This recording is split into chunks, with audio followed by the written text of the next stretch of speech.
하나님 말씀은 출애굽기 25장 23절에서 40절까지에 있는 말씀입니다.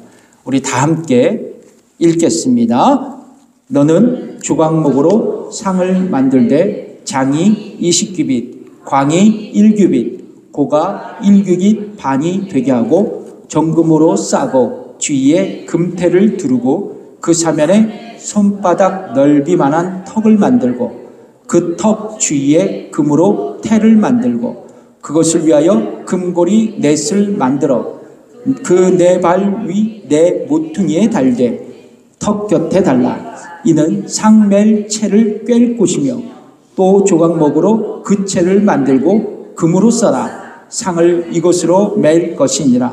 너는 대접과 숟가락과 병과 붓는 잔을 만들되 정금으로 만들지며 상 위에 진설병을 두어 항상 내 앞에 있게 할지니라. 너는 정금으로 등대를 쳐서 만들되 그 밑판과 줄기와 잔과 꽃받침과 꽃을 한 덩이로 연하게 하고 가지 6을 등대 곁에서 나오게 하되 그 세 가지는 이 편으로 나오고 그 세 가지는 저편으로 나오게 하며 이 편 가지에 살구꽃 형상의 잔색과 꽃받침과 꽃이 있게 하고 저편 가지에도 살구꽃 형상의 잔색과 꽃받침과 꽃이 있게 하여 등대에서 나온 6가지를 갖게 할지며 등대 줄기에는 살구꽃 형상의 잔넥과 꽃받침과 꽃이 있게 하고 등대에서 나온 6가지를 위하여 꽃받침이 있게 하되 2가지 아래 한 꽃받침이 있어 줄기와 연하게 하며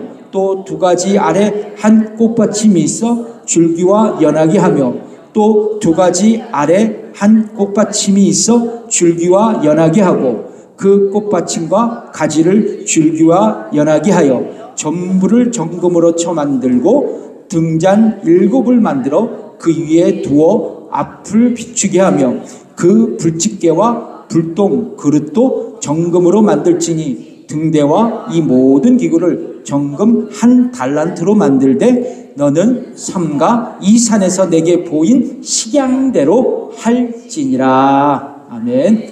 네, 앉으십시오.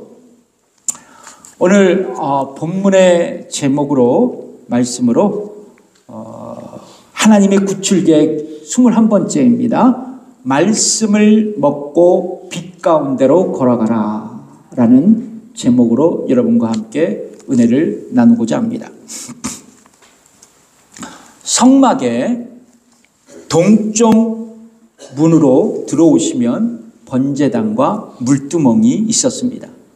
제사장은 성막의 번제단과 물두멍을 반드시 통과해야만 여러분이 보시다시피 성막 안으로 들어갈 수 있었습니다. 흥미로운 것은 성경에 보면 성막을 2 장소로 구분합니다. 그 말씀이 히브리서 9장 1절에서 3절까지 있는 말씀인데요. 읽어보겠습니다. 첫 언약에도 섬기는 예법과 세상에 속한 성소가 있더라. 예비한 첫 장막이 있고 그 안에 등대와 상과 진설병이 있으니 이는 성소라 일컫고 또 둘째 휘장 뒤에 있는 장막을 지성소라 일컫나니. 그러니까 여러분 2절에 보면 첫 번째 장막을 뭐라고 얘기합니까? 성소. 그리고 휘장 뒤에 있는 2번째 장막을 지성소라고 성경은 말씀합니다. 특별히 성소에는 3가지 성물이 준비되어 있습니다. 오른쪽에는 떡상, 가운데는 분향단, 그리고 왼쪽에는 금등대가 있었습니다. 오늘 이 시간에는 여러분과 함께 성소에 있었던 떡상과 금등대에 대해서 여러분과 함께 살펴보겠습니다. 첫 번째, 떡상입니다. 제사장들이 성소 안으로 들어가면 바로 오른쪽에 떡상이 있었습니다. 이 떡상에는 누룩을 넣지 않는 고운 밀가루를 가지고 구운 무교병 12개를 올려놓았습니다. 그리고 무교병을 떡상에 올려놓을 때는 6개씩 2줄로 가지런히 올려놓았습니다. 그래서 떡을 질서 있게 차려놓은 상이라 해서 한자어로 진설병상이라고 한글 성경에는 번역되어 기록되어 있습니다. 오늘 본문 출애굽기 25장 23절에서 24절까지에 보면 떡상 또는 진설병상은 조각목, 아카시아 나무로 만들어졌고 겉으로는 금으로 도금이 되었습니다. 길이는요 90cm 정도 됩니다. 넓이는 45cm, 그리고 높이는 68cm입니다. 그리고 무교병이 떡상에서 땅에 떨어지는 것을 방지하기 위해서 상 언저리를 삥 둘러서 턱을 만들고 그 턱도 도금을 했습니다. 출애굽기 25장 25절의 말씀이죠. 같이 읽어보겠습니다. 시작. 그 사면에 손바닥 넓이만한 턱을 만들고 그 턱 주위에 금으로 태를 만들었다고 말입니다. 또한 번제단과 마찬가지로 떡상도 4개의 고리를 만들었습니다. 그래서 다른 곳으로 성막이 이동할 때마다 제사장들이 2개의 채를 그 고리에 껴서 이 떡상을 옮겨 다녔습니다. 그렇다면 여러분, 이 떡상은 우리에게 어떤 영적인 교훈을 주고 있을까요? 우리가 떡상을 관찰하면서 얻을 수 있는 영적인 레슨은요, 이 떡상이 어떤 용도로 쓰여지는가에 대해서 알아봐야 합니다. 어떤 용도였을까요? 레위기에 보면 떡상의 용도가 기록되어 있습니다. 레위기서 24장 9절의 말씀인데요. 함께 읽겠습니다. 이 떡은 아론과 그 자손들에게 돌리고 그들은 그것을 거룩한 곳에서 먹을지니 이는 여호와의 화제 중 그에게 돌리는 것으로서 지극히 거룩함이니라. 이는 영원한 규례니라. 하나님은요 제사장들에게 떡상의 무교병을 먹도록 명령하셨습니다. 그러니까 진설병상에 놓인 무교병은 제사장들의 일용할 양식이었습니다. 제사장은 이 떡상에 있는 무교병을 먹으면서 서로가 서로를 교제했고 성막에서 제사장의 직분을 감당했습니다. 성도 여러분, 구약시대에는요 레위 자손 중 아론과 그의 자손만이 제사장 직분을 받았습니다.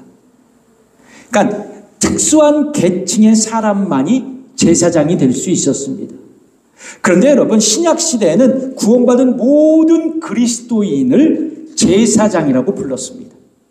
예, 성경은 이렇게 말씀하죠. 베드로전서 2장 9절에 있는 말씀이죠. 읽어보겠습니다. 오직 너희는 택하신 족속이요 왕같은 제사장들이요 거룩한 나라요 그의 소유된 백성이니 이는 너희를 어두운 데서 불러내어 그의 기이한 빛에 들어가게 하신 자의 아름다운 덕을 선전하게 하려 하심이라. 성경은 뭐라고 말씀합니까? 오직 너희는 택하신 족속이요 왕같은 제사장이다.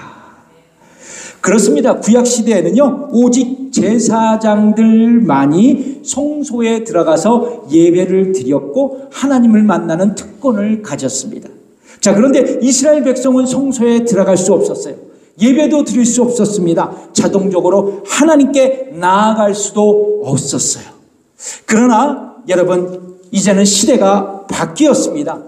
예수 그리스도께서 우리를 위해 십자가 위에서 단번에 영원한 속죄의 제사를 드리시고 성소의 휘장을 찢으심으로 우리가 하나님께 직접 나아갈 수 있는 길을 활짝 열어주셨습니다.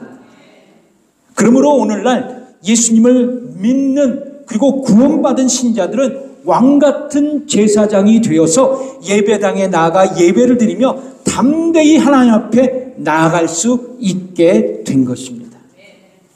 한 걸음 더 나아가 이제는 제사장의 중보의 기도가 아니라 직접 하나님께 나아가 기도할 수 있는 제사장의 특권을 저와 여러분이 가지게 된 것입니다. 그래서 여러분, 우리는 예수 그리스도의 십자가의 죽음으로 예배와 기도의 제사장이 되어서 하나님께 직접 나아가는 거룩한 특권을 가지고 있는 것입니다. 여러분, 이 특권을 가지고 있다는 것을 확신하십니까? 여러분, 그러면 이 특권을 여러분 많이 누리십시오. 많이 누리세요. 예배드리고 기도하면서 하나님 앞에 나아가십시오. 중요한 것은 이것입니다. 구약 시대의 제사장들이 성소에서 떡상에 무교병을 먹으며 하나님을 섬겼던 것처럼 오늘날 왕같은 제사장이 된 저와 여러분 거듭난 그리스도인은 거룩한 양식인 성경 말씀을 읽고 묵상하고 실천하며 맡겨진 사명을 감당할 수 있어야 한다는 것입니다. 여러분, 성소에 진설병 상 위에 있었던 떡은 예수 그리스도를 예표합니다. 복음서에 보면 예수님은 벳세다에서 오병이어의 표적을 나타내시고 5,000명을 먹이셨습니다. 그리고 자기 자신을 이렇게 증거하십니다. 요한복음 6장 48절에 있는 말씀 같이 읽어볼게요. 내가 곧 생명의 떡이로라. 뭐라고 말씀합니까? 네, 그러시면서 이렇게 말씀하시죠. 요한복음 6장 51절 읽겠습니다. 나는 하늘로서 내려온 산떡이니 사람이 이 떡을 먹으면 영생하리라. 나의 줄 떡은 곧 세상의 생명을 위한 내 살이로라 하시니라. 예수님께서 자기 자신을 생명의 떡이라고 말씀하시면서 이 떡을 먹으면 즉 뭐요? 나를 믿으면 영생을 얻게 된다고 말씀하셨습니다. 그렇습니다. 우리가 구원받아 하나님의 자녀가 될 수 있었던 이유는 무엇입니까? 창세전 하나님께서 죄인을 구원하시기에 나를 선택해 주시고 나를 구원하시기에 예수 그리스도께서 십자가 위에 죽으셨기 때문입니다. 그리고 이 사실을 믿는 자는 멸망치 않고 구원을 받아 천국의 영생의 삶을 살아갈 수 있다고 약속하셨습니다. 그 말씀이 어떤 말씀이에요? 요한복음 3장 16절의 말씀 아닙니까? 같이 읽어볼게요. 시작. 하나님이 세상을 이처럼 사랑하사 독생자를 주셨으니 이는 저를 믿는 자마다 멸망치 않고 영생을 얻게 하려 하심이니라. 그런데 여러분, 예수님을 나의 구원자와 인생의 주님으로 믿고 영접한 구원받은 그리스도인들 신자들은 반드시 성경 말씀을 읽고 묵상하고 실천하는 삶을 살아가야 한다는 것입니다. 왜요? 여러분 잘 생각해 보세요. 하나님의 은혜로 내가 믿고 영접한 예수님은요, 말씀이세요. 말씀이신 예수님께서 이 땅에 육신을 입고 오셨다는 거예요. 여러분 요한복음 1장 1절에 뭐라고 말씀하십니까? 읽어보겠습니다. 태초에 말씀이 계시니라. 이 말씀이 하나님과 함께 계셨으니 이 말씀은 곧 하나님이시니라. 태초에 말씀이 계셨대요. 이 말씀은 하나님이시래요. 근데 요한복음 1장 14절 이어서 뭐라고 말씀합니까? 읽어보겠습니다. 말씀이 육신이 되어 우리 가운데 거하심에 우리가 그 영광을 보니 아버지의 독생자의 영광이요 은혜와 진리가 충만하더라. 그러니까 말씀이 육신이 되어서 우리 가운데 거하셨는데 그 영광을 보니 아버지의 독생자의 영광이었다는 예수 그리스도였다는 거예요. 그렇습니다. 예수님은 말씀이십니다. 그래서 여러분 예수님을 구원자로 믿고 영접한 신자들에게 있어서 말씀은 분리될 수 없어요. 말씀은 분리될 수 없습니다. 왜냐하면 말씀이 곧 예수님이고 예수님이 곧 말씀이시기 때문에 그렇습니다. 그래서 여러분 사도 베드로는 예수님을 믿고 구원받은 신자들은 반드시 말씀을 붙들고 영적인 양식으로 삼아서 성장해 나갈 수 있어야 한다고 말씀하고 있어요. 그게 베드로전서 2장 2절의 말씀 아닙니까? 읽어보겠습니다. 갓난 아이들같이 순전하고 신령한 젖을 사모하라. 이는 이로 말미암아 너희로 구원에 이르도록 자라게 하려 함이니라. 신령한 젖을 사모하라. 그렇습니다. 여러분 성경 말씀은 신자들에게 영적인 양식입니다. 이 양식을 먹고 읽고 신앙의 성장과 성숙을 도모할 수 있어야 합니다. 성도 여러분, 묻겠습니다. 성소에서 제사장들이 떡상에 항상 올려진 떡을 먹은 것과 같이 우리도 매일 영적인 양식인 말씀을 먹고 있습니까? 그러니까 성경을 읽고 묵상하고 계십니까?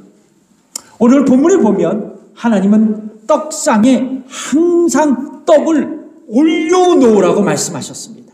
항상이요. 가끔이 아닙니다. 항상 올려놓으라고 말씀하세요. 출애굽기 25장 30절에 말씀하시죠. 읽어보겠습니다. 상위에 진설병을 두고 항상 내 앞에 있게 할지니라. 그렇습니다. 제사장들은 떡상에서 항상 올려진 무교병을 안식일에 먹었어요. 여러분, 다시 묻겠습니다. 왕같은 제사장이 된 우리는 매일 하나님의 말씀을 읽고 묵상하며 살아가고 계십니까? 그리고 안식일 날 제사장들이 서로 떡을 먹으며 교제한 것과 같이 우리도 주일 예배에 나와 진심으로 말씀을 듣고 서로가 영적인 교제를 누리고 있습니까? 이것이 굉장히 중요합니다. 성경은 말씀을 즐거워하여 매일 묵상하며 살아가는 자들을 복된 자들이라고 말씀하고 있습니다. 시편 1장 1절에서 2절의 말씀이죠. 같이 읽어보겠습니다. 복 있는 사람은 악인의 꾀를 쫓지 아니하며 죄인의 길에 서지 아니하며 오만한 자의 자리에 앉지 아니하고 오직 여호와의 율법을 즐거워하여 그 율법을 주야로 묵상하는 자로라. 말씀을 주야로 묵상하는 자가 복되도다고 성경은 말씀하고 있습니다. 그렇다면 성도 여러분, 우리는 어떤 태도로 말씀을 읽고 묵상해야 할까요? 여러분, 시편 1장 2절에 보면 그 율법을 주야로 묵상하는도다라고 시편 기자는 노래하고 있습니다. 여기서 묵상한다라는 단어의 히브리어는 하가입니다. 따라해 볼까요? 하가. 하가는요, 사자가 먹이를 움켜쥐고 뼈다귀가 하얗게 드러날 때까지 물고 뜯고 핥는 장면을 묘사할 때 사용되는 단어였습니다. 그러니까 여러분, 뭐예요? 우리가 성경 말씀을 묵상할 때 사자가 자신의 먹이를 움켜쥐고 으렁거리면서 단 한 점의 살과 단 한 모금의 진액도 놓치지 않도록 씹고 핥고 집중하듯이 말씀을 읽고 묵상하라는 거예요. 이 말씀의 의미가 이겁니다. 그렇게 성경 말씀을 읽고 있습니까? 옆분과 인사하며 축복합시다. 말씀을 하가합시다. 아멘이십니까? 사자같이 막 으렁거리면서 말씀을 집중하는 거예요. 또 다른 태도가 있습니다. 또 다른 태도가 있어요. 겸손한 마음으로 말씀을 읽어야 돼요. 제가 이거는 경험한 거예요. 겸손한 마음으로 말씀을 읽어야 돼요. 여러분, 오늘 본문에 보면 떡상은 작은 개인용 탁자와 같은 것이었어요. 작은 것이었습니다. 높이가 68cm밖에 안 돼요. 높지 않아요. 그래서 여러분, 의자가 없는 성소에서 제사장들은요, 허리를 굽히면서 떡상에 있던 이 무교병을 먹었습니다. 마찬가지예요. 우리가 말씀을 읽고 묵상할 때 허리를 굽혀야 돼요. 허리를 굽혀야 됩니다. 즉, 겸손한 마음과 태도로 말씀을 읽고 묵상해야 한다는 거예요. 여러분, 화면에는 안 나오지만 이사야서 66장 4절에 이 말씀이 있습니다. 제가 읽어드릴게요. 나 여호와가 말하노라. 나의 손이 이 모든 것을 지어서 다 이루었나니 무릇 마음이 가난하고 심령에 통회하며 나의 말을 인하여 떠는 자 그 사람은 내가 권고하려니와. 그러니까 뭐냐? 말씀을 읽을 때 마음이 가난해야 돼요.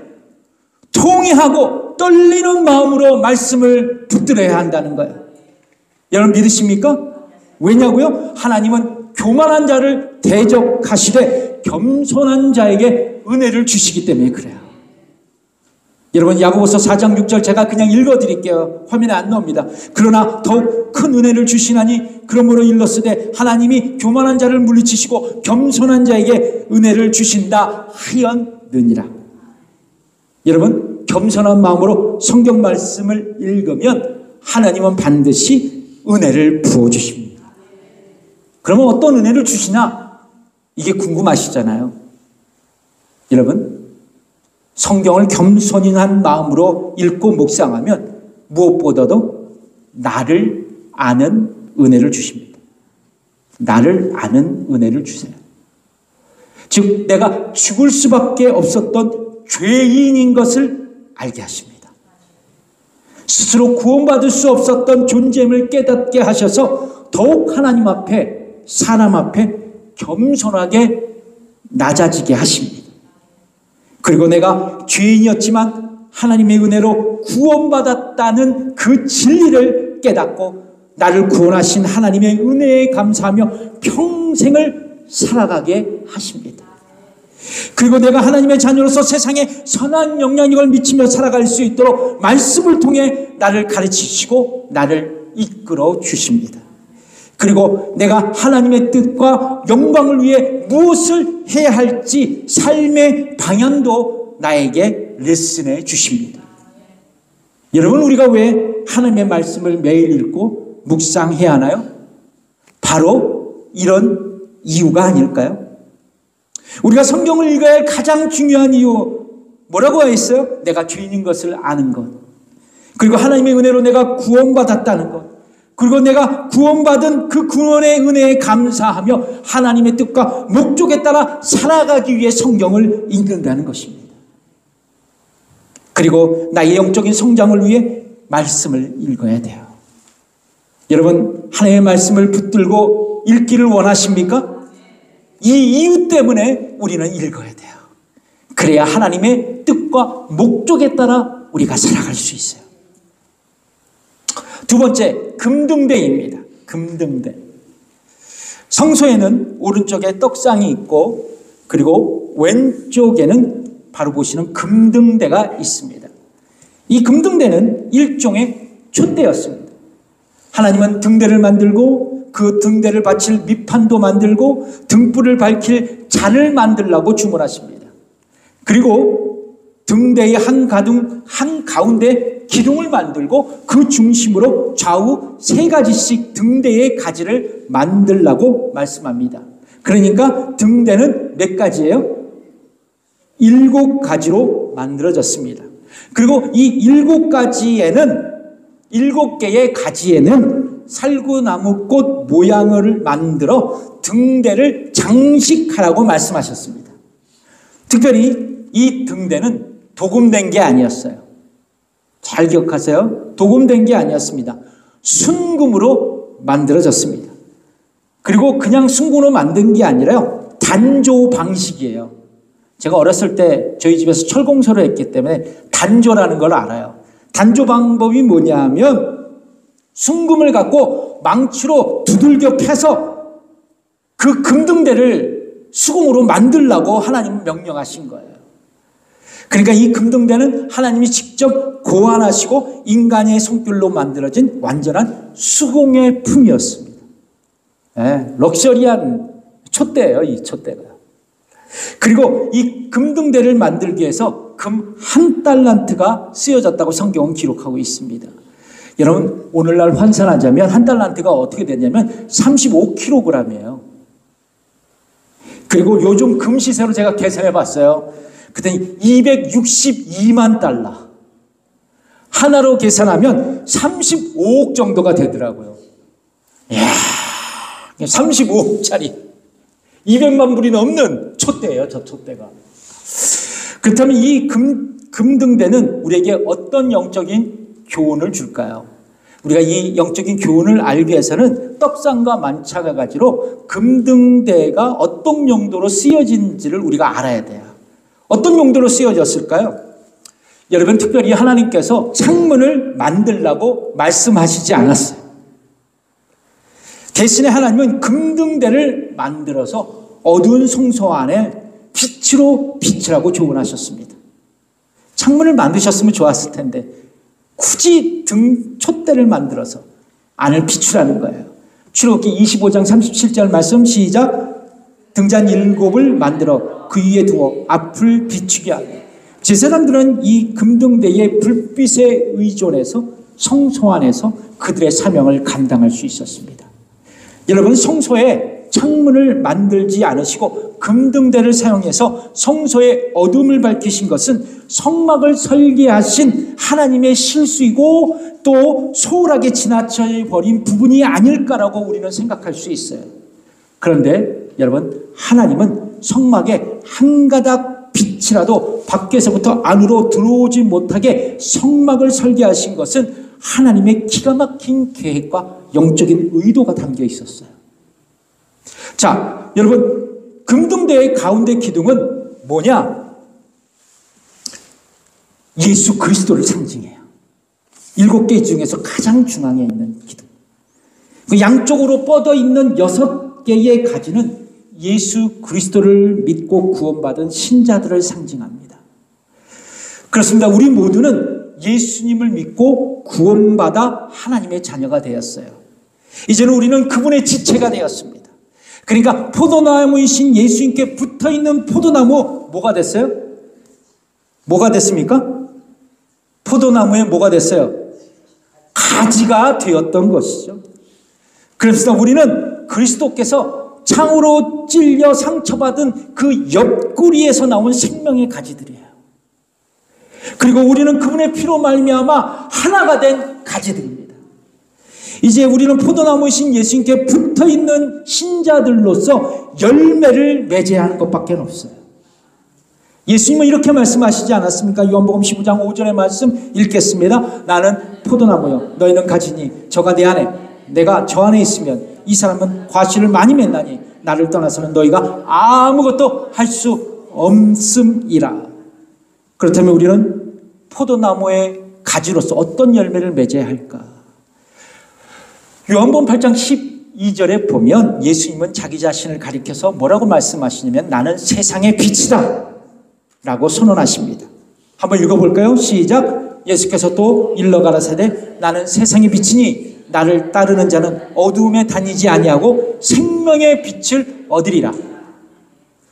예수님은 초막절 시즌에 예루살렘 성전을 방문하셨습니다. 유대인의 관습에 의하면 초막절에 2가지의 예식이 행해졌습니다. 하나는 뭐냐면 성전에 물을 붓는 의식과 함께 또 다른 것은 빛을 밝히는 의식이 함께 이루어졌습니다. 특별히 여인들의 뜰에서는 초막절 기간 동안 거대한 황금 촛대들을 세워놓고 기름을 붓고 그 밤을 불로 밝혔습니다. 그냥 아름답겠죠. 예수님은 이 아름다운 초막절 자리에서 당신 자신을 가리켜서 나는 빛이다 라고 선언하신 것입니다. 중요한 것은 이거예요. 빛 대신 예수님께 붙어있는 우리도 어두운 세상을 밝히는 빛의 사명을 감당할 수 있어야 한다는 것입니다. 이것이 바로 포도나무이신 예수님께 붙어있는 가진 우리가 맺어야 할 영적인 열매인 것입니다. 여러분, 우리는 빛이 아닙니다. 여러분 동의하십니까? 우리는 빛이 아니에요. 자, 그런데 예수님은 빛이십니다. 근데 빛이신 예수님을 우리 마음에 모셨기 때문에 우리도 빛이 된 겁니다. 동의하십니까? 그리고 그 빛이 있음으로 해서 우리의 몸은 거룩한 성소가 된 것입니다. 하나님의 성전이 된 거예요. 성경은 우리의 몸을 가리켜서 뭐라고 말씀합니까? 고린도전서 3장 16절의 말씀입니다. 너희가 하나님의 성전인 것과 하나님의 성령이 너희 안에 거하신 것을 알지 못하느냐. 하나님의 성전이라고 우리 성경은 말씀하고 있어요. 그러니까 하나님의 성전이 된 우리는 어두운 세상에서 예수님의 빛을 드러내며 살아가야 한다는 거예요. 그래서 여러분 성경은 우리에게 이렇게 말씀하지 않습니까? 빌립보서 2장 15절의 말씀이죠. 읽어보겠습니다. 이는 너희가 흠이 없고 순전하여 어그러지고 거스리는 세대 가운데서 하나님의 흠없는 자녀로 세상 가운데 그들 가운데 빛들로 나타내며 살아가라고 말씀하고 있어요. 다시 한번 말씀드릴까요? 어그러지고 거스르는 세대 가운데 하나님의 흠없는 자녀로 세상에서 빛을 드러내며 살아가라 말씀하고 있습니다. 여러분 묻겠습니다. 저와 여러분 우리는 세상에서 살면서 예수님의 빛을 세상에 드러내며 나타내며 살아가고 있습니까? 내가 억울하고 분통 터지는 일이 일어나도 내가 원망하지 않고 분노하는 대신 여러분 예수님의 빛을 세상에 나타내며 살아가고 있느냐는 거예요. 주님은 우리에게 이렇게 말씀합니다. 너희는 세상의 빛이라. 그 빛을 사람에게 비추어 그들로 하나님께 영광을 돌리게 하라. 그렇습니다. 때로는 억울한 일을 당하고 오해도 받고 이유 없는 비난도 받을 때가 있어요. 그러나 바로 그 시간이 우리가 예수님의 빛을 세상 가운데 비추어야 할 순간인 것을 잊지 마십시오. 그렇다면 우리는 어떻게 일관성 있게 예수님의 빛을 세상에 드러내며 살아갈 수 있을까? 이게 우리의 과제가 아닐까요? 여러분, 제가 말씀드릴게요. 인간의 결단과 능력으로는 일관성 있게 빛의 자녀로 살아갈 수 없습니다. 은혜가 필요해요. 우리에게 은혜가 필요합니다. 출애굽기 27장 30절에 보면 금등대에 불이 유지되도록 기름을 계속 부어 공급했다고 말씀하고 있거든요. 한번 읽어볼까요? 시작. 너는 또 이스라엘 자손에게 명하여 감람으로 찌어낸 순결한 기름을 등불을 위하여 내게로 가져오게 하고 끊이지 말고 등불을 켜되 말씀하고 있습니다. 기름을 계속 붓고 불을 꺼뜨리지 말라는 거예요. 여러분 성경을 보면 기름 부음은 성령의 기름 부으심을 상징하고 있습니다. 여러분 이사야서 61장 1절의 말씀을 읽어볼까요? 시작. 주 여호와의 신이 내게 임하셨으니 이는 여호와께서 내게 기름을 부으사 가난한 자에게 아름다운 소식을 전하게 하려 하심이라. 나를 보내사 마음이 상한 자를 고치며 포로된 자에게 자유를 갇힌 자에게 노임을 전파하며. 그렇습니다. 여러분 답은 이거예요. 어두운 세상에 살아가는 저와 여러분이 세상을 향해 예수님의 빛을 드러내며 살아가기 위해서는 성령의 기름 부으심이 필요하다는 거예요. 즉 성령의 충만한 생활이 나의 삶과 나의 신앙생활 가운데 압도적으로 나타나야 한다는 겁니다. 여러분 우리가 어떻게 이 땅에서 거룩한 하나님의 자녀로 살아갈 수 있을까? 많은 고민을 하죠. 여러분 이 땅에서 거룩한 하나님의 자녀로 살아간다는 것 쉽지 않습니다. 어려운 일이에요. 어려운 일이에요. 왜냐하면 우리가 구원받고 의롭다고 여겨졌지만 우리는 여전히 우리 안에 죄의 본성과 싸우고 있기 때문에 그래요. 그리고 더 나아가서 우리는 죄악된 세상에서 살아가면서 세상의 가치관과 타락한 문화에 영향을 받고 있기 때문입니다. 그래서 우리는 스스로의 능력과 힘으로 거룩한 삶을 살아갈 수 없어요. 예수 그리스도의 빛을 나타내며 살아갈 수 없다는 거예요. 오직 성령님의 도우심, 성령의 충만함으로 살아가야 한다는 거예요. 성령을 쫓아 살아가야 한다는 것입니다. 이게 답이에요. 그래야 세상을 이기고 세상 어두운 가운데 예수님의 빛을 드러내며 살아갈 수 있어요. 제 말일까요? 갈라디아서 5장 16절에 이 말씀을 하고 있는데요. 제가 읽어드릴게요. 내가 이르노니 너희는 성령을 쫓아 행하라. 그리하면 육체의 욕심을 이루지 아니하리라. 아멘이십니까? 말씀을 맺겠습니다. 예수님은 당신의 제자들에게 이렇게 말씀하셨습니다. 요한복음 9장 5절 이 말씀을 집중하면서 잘 읽어보세요. 시작. 내가 세상에 있는 동안에는 세상의 빛이로다. 여러분 이 말씀 주목하랬죠? 예수님은 뭐라고 말씀하세요? 내가 세상에 있는 동안 세상의 빛이라고 말씀합니다. 그렇다면 지금 예수님께서 육신적으로 이 땅에 계세요? 안 계세요? 안 계십니다. 그러니까 예수님께서 육신으로 계시지 않는 이 시대에 누가 그 빛을 이 땅에 비춰야 합니까? 바로 예수님을 따르는 제자들, 저와 여러분이 그 빛을 이 세상에 비추어야 합니다. 세상은 더욱 어두워지고 진리와 사랑을 잃어가고 있지만 우리가 예수님의 빛을 세상에 드러내며 살아갈 때 세상 사람들은 그 빛을 통해 예수님의 빛을 보고 그분의 사랑을 보고 그분의 은혜를 보게 될 것입니다. 그리고 우리의 빛된 삶을 통해 결국 하나님께서 영광을 받으시게 되는 것입니다. 그러므로 사랑하는 성도 여러분, 이제 믿음으로 성소 안으로 들어갑시다. 그리고 떡상 앞에서 하나님의 말씀을 날마다 먹으십시다. 그 말씀이 나의 영혼을 살리고 성숙한 그리스도인으로 살아가게 하실 것입니다. 더불어 여러분, 금등대 앞에 섭시다.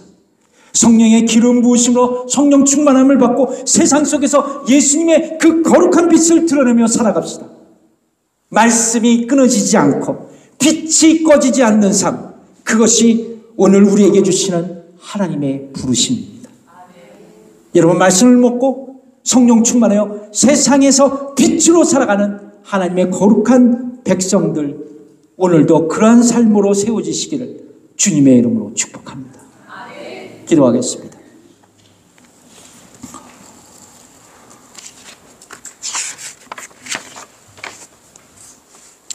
저희는 성막을 통해서 하나님의 기가 막힌 구원의 역사를 함께 나눌 수 있었습니다. 특별히 오늘 말씀을 통해 떡상과 금등잔대의 영적인 교훈을 통해 우리가 다시 이렇게 교훈하기를 원합니다. 날마다 하나님의 말씀을 먹자고, 그 말씀을 먹고 하나님의 뜻과 목적대로 살아가자고, 그리고 날마다 성령 충만하며 세상에 예수 그리스도의 빛을 드리며 살아가자고 함께 결단하기를 원합니다. 그래서 뭐를 하느냐? 우리의 착한 행실로, 거룩한 영향력으로 복음을 들고 이웃에가 복음을 전하고 영혼을 구원하여 제자를 삼는 나와 우리 교회가 되게 해달라고 우리 함께 힘있게 기도하겠습니다. 하나님 아버지, 감사합니다. 오늘도 우리 성도들과 함께 이 성막의 아버지 하나님 모습을 통하여 영적인 교훈을 받습니다. 아버지 하나님, 우리가 날마다 하나님의 말씀을 읽고 묵상하며 아버지 하나님 우리의 영혼이 살아나고, 또한 아버지 하나님 하나님의 목적과 뜻을 알아 하나님의 뜻대로 이 땅을 살아가기를 원합니다. 하나님의 특별히 아버지 하나님 우리가 날마다 성령의 충만함으로 예수 그리스도의 거룩한 빛을 세상에 비추게 하는 삶을 살아가게 하심으로 아버지 하나님 우리가 그리스도의 편지요 또한 그리스도의 복음이 되어 세상을 변화시키고 세상을 치유하는 복음의 사람들로 이 땅에서 살아갈 수 있도록 주께서 축복하여 주시옵소서. 감사드리며 예수 그리스도의 이름으로 기도드립니다. 우리 다 함께 일어나셔서 찬양 드리겠습니다. 여기에 모인 우리 1절만 우리 힘있게 찬양하겠습니다.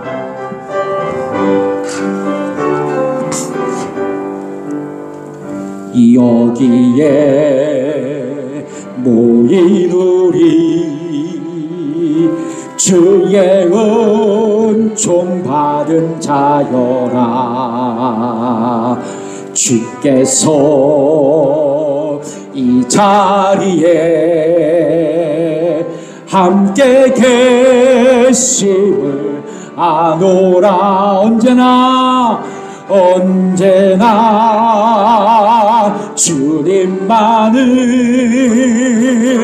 찬양하며 따라가리리. 시험을 당할 때도 함께 계심을 믿노라. 이 믿음 더욱 굳세라. 주가 지켜주신다. 어두운 밤에도 주의 밝은 빛 인도하여 주신다. 아멘.